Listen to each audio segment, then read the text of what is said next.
Local 9 is a relatively small but very diverse local that does all what is considered outdoor electrical work, everything that is outside the property line. We're going all the way from Skokie all the way down to Kankakee, and then we're going as far west as, Rockford area. We do transmission, distribution, street lighting, traffic signal, communications type of work. We also actually do line clearance, tree trimming around Commonwealth Edison, distribution and transmission lines. We have a lot of different weather conditions that we have to deal with today. Snow, ice, roadway conditions. Just getting out to the job is going to be a hazard in itself. What brought us out here was power out in the area due to the tree limb on the line. When we come up to a job site or a situation like this, first thing we do is we kind of get together at the trucks and quickly look over. We got these hazards, we'll talk about it, and then we'll write it down in a job brief. Biggest safety concerns are falling limbs and the tree on the line. We don't ever know what we're going to come across, so it's important to look out for one another. When we come into situations like this, you got to be prepared for anything. You always walking out, you're always looking up, looking for tree limbs hanging, ready to come down. You could have lines that you don't necessarily see in trees. You cannot do this work unless you have the skills in order to do it safely. If you're not aware that a circuit, if it energized when you're not there, can absolutely be catastrophic. We were called out to test the line de-energized and ground the line for the tree crews to remove the limb from the line. Put our grounds up, and now the tree crews will be able to go to work. Once they remove the limb from the line, we'll be able to re-energize and put power back to these homes.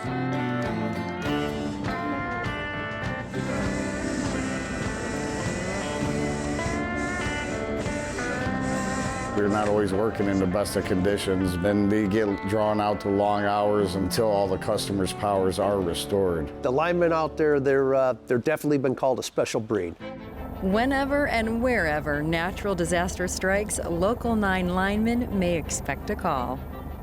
The utilities in whatever area is going to be affected have what they call a mutual assistance with other utilities throughout the country. So when somebody gets in a jam because of Mother Nature, they have people that they rely on. They go through their list and they start calling. It goes to the heads of the company, and then the general foreman will call the foreman to call the crews to see who's available, who wants to go. We've gone from the heat to the cold and back down to it, and then in the wind, the snow, the rain, you name it, we've been in it. And when everyone else is leaving the area, we're the only guys driving in. Hurricane Irma. The wind speed on the ground where we were at was 122 miles an hour. It is the most dangerous part of this line work. You go on a storm, you don't know what you're going to come across. There's down lines, there can be what's called backfeed, where people run their generators and are backfeeding electricities out those lines. The men and women out there have to be skilled, have to know all of the procedures. You adapt to the environment pretty quick, know your surroundings. Depending on the time of the year, you know what to expect as far as animals, spiders, snakes, so you're cautious of that.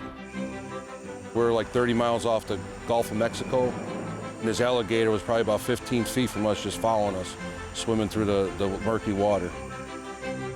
We nicknamed him Bob. One hurricane can destroy tremendous amounts of infrastructure.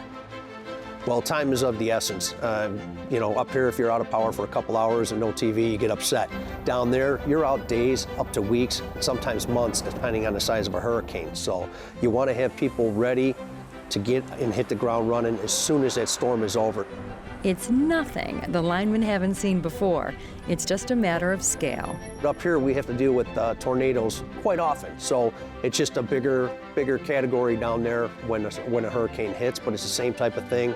The worst weather conditions I have ever personally worked in was we were working in North Dakota, and that was 2 foot, 3 foot, maybe snow, and then not including the drifts that went up pretty high.